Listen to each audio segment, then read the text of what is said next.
profundizando en lo que importa. Conferencias memorables. ADM, haciendo que las cosas sucedan.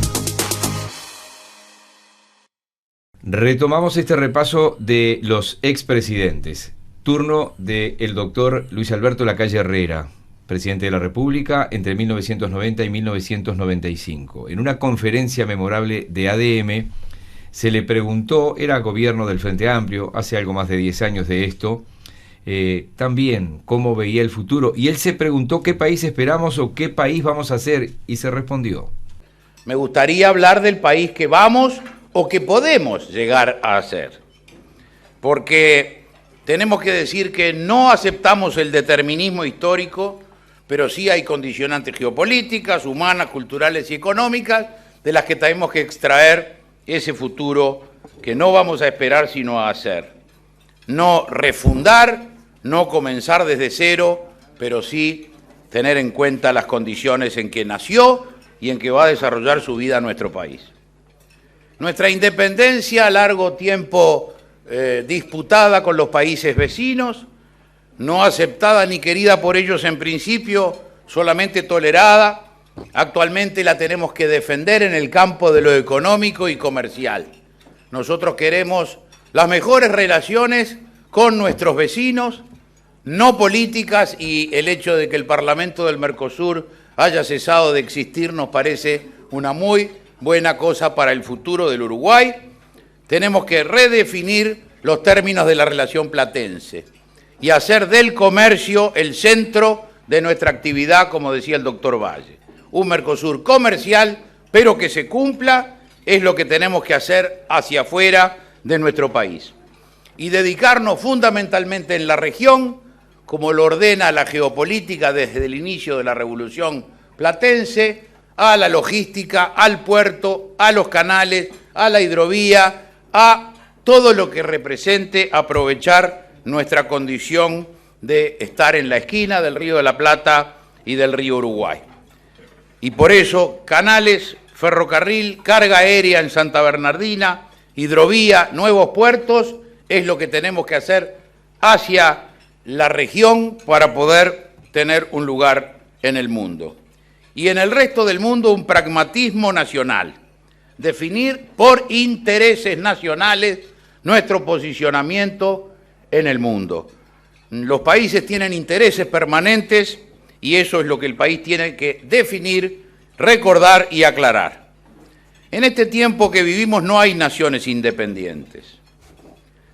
En la globalización, la independencia la da la multiplicidad de dependencias. Tener hilos de contacto con todo el mundo para, en el caso de que alguno no funcione o nos falle, haya otros que lo sustituyan. No podemos ser miembros de ninguna organización, de ninguna organización que no esté definida por el interés nacional como el superior. Hacia adentro, ¿qué nos dice la peripecia que estamos recordando del Bicentenario? Primero, que tenemos una bisagra nacional, un punto de confluencia en la figura de Artigas, que es de todos, porque nunca ingresó a las luchas sectarias y por tanto en él tenemos que buscar la esencia de la unidad nacional que nos tiene que preocupar hoy más que nunca. Por eso tenemos que decir muy rotundamente, no al ellos y nosotros. En el país somos todos nosotros. Donde comencemos a hablar de ellos y de nosotros, vamos a estar infiriendo un daño grave a esa unidad nacional. No queremos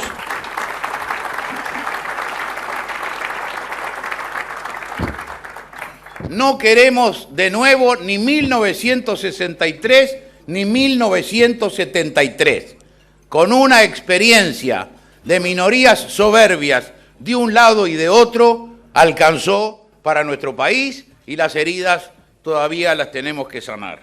Decía nuestro jefe, el jefe de los orientales, tan ilustrados como valientes.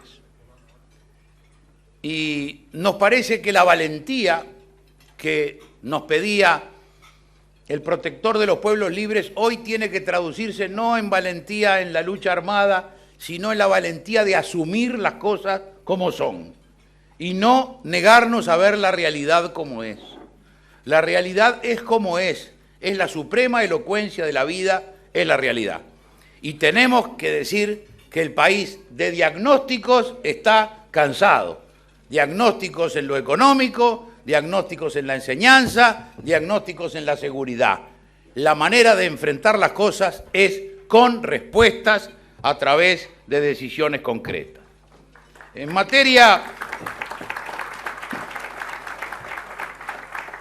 de la educación, el objetivo tiene que ser primordialmente uno, que la educación pública vuelva a ser el factor de igualdad y ascenso social que fue durante años.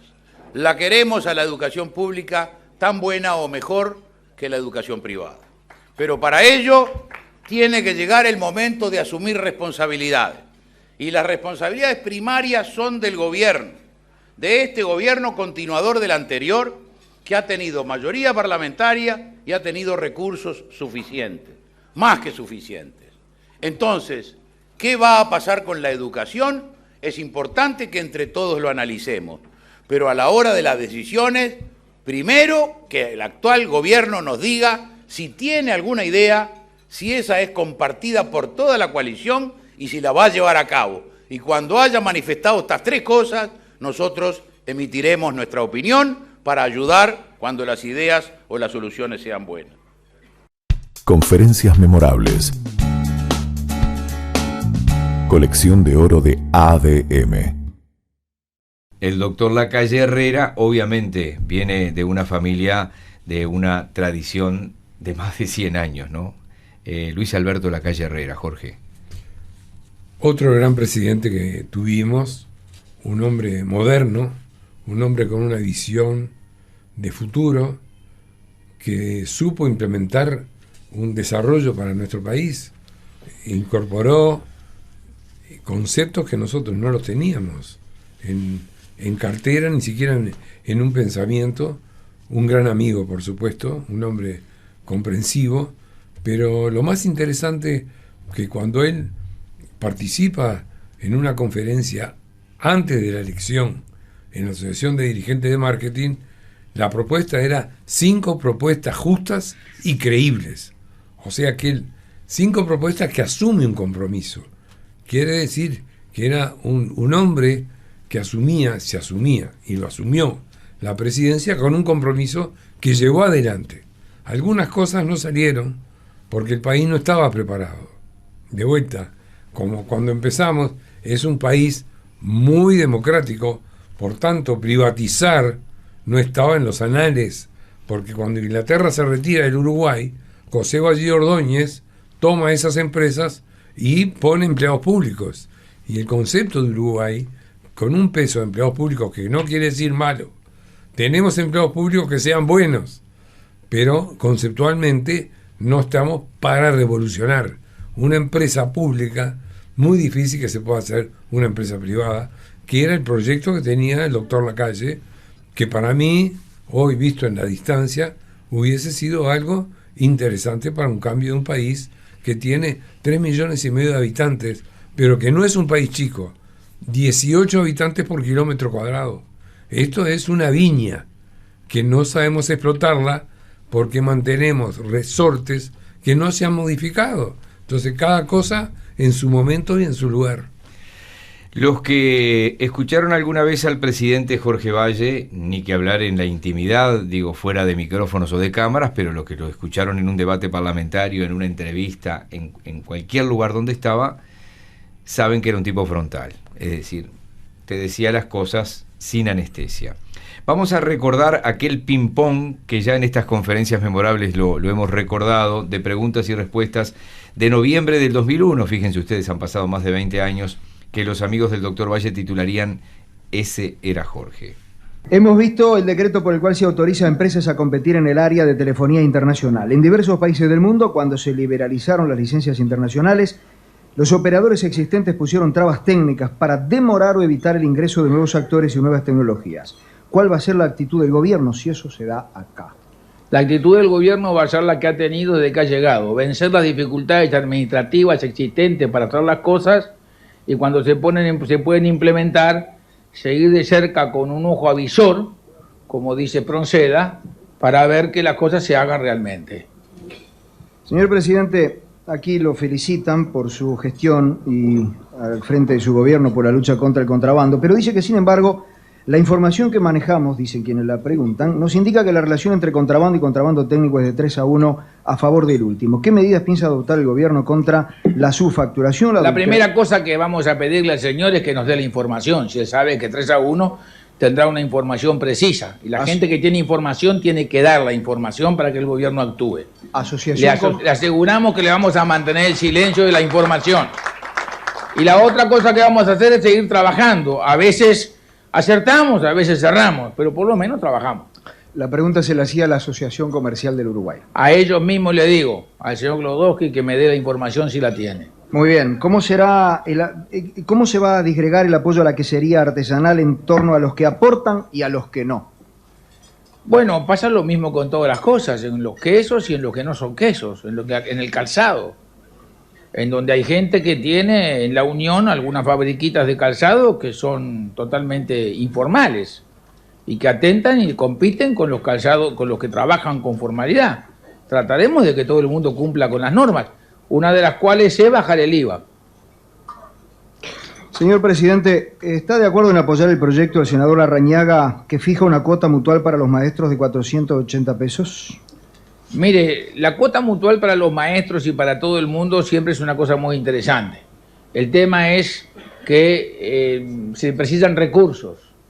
Cuando existan los recursos, vamos a tratar de, por esa vía, aumentar los ingresos de todo el mundo, de los maestros, pero necesitamos recursos. Señor presidente, le preguntan aquí cómo vamos a hacer con el arroz. ¿Qué vamos a hacer con el arroz? El arroz se ha aportado más este año que el año pasado. ¿Seguimos apoyando para que planten? Pregunta aquí. Es un problema de cada uno de los ciudadanos que tienen que decidir en esa materia. Somos transportistas de personas. ¿Por qué se tranza con aquellos que no quieren el IVA en el sector? ¿Sabe el presidente que los ingresos y egresos del transporte, al no estar grabados por IVA, están fuera del circuito fiscalizador de la DGI? Mire, yo creo que fuera del circuito fiscalizador de la DGI está la mitad del país. De cualquier manera, pienso que también en el transporte puede haber esos casos. Por ejemplo, los permisos de remises que dan y de taxímetros que dan los intendentes del interior, que son remises truchos y taxímetros truchos también. O sea que los taximetristas están sufriendo mucho, diferentes niveles de patentes y todo lo demás. La informalidad existe, inclusive existe en Montevideo y existe en todos lados. ¿Pero sabe por qué existe la informalidad? Porque son altos los impuestos del IVA. Baje los impuestos, va a ver usted cómo se reduce la informalidad. ¿Y quién los baja? Y entre todos nosotros, usted por otro, usted entre otros, diciéndole a través de los medios de comunicación, no se fijen solamente en lo que sube, fíjense en lo que baja. Presidente, aquí hay una pregunta compuesta entre contrabando y evasión fiscal. De contrabando ya habló. Preguntan lo que usted decía, ¿por qué no nos ponemos todos de acuerdo y que estamos todos? No falta nadie. Y entre todos nos prometemos bajar la evasión fiscal. ¿Sabe por qué? Por la misma razón que decíamos eso cuando pasábamos por los peajes y la mitad no pagábamos. Somos los mismos, ¿vio? Somos todos los uruguayos.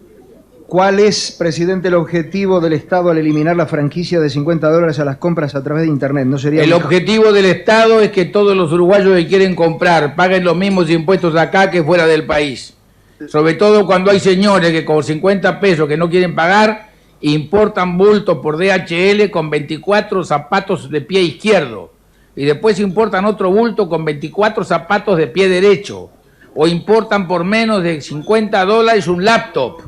O sea, cuando usted puede comercializar en los supermercados del Uruguay por internet y paga los impuestos, ¿por qué no va a pagar cuando comercializa en Miami? Presidente, me dicen acá cuál es su sueño inalcanzable. Mi sueño inalcanzable es que Nacional sea siempre campeón.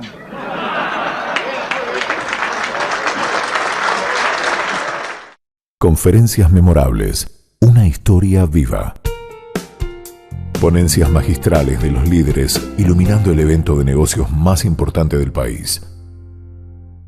Jorge Valle Ibáñez. Jorge.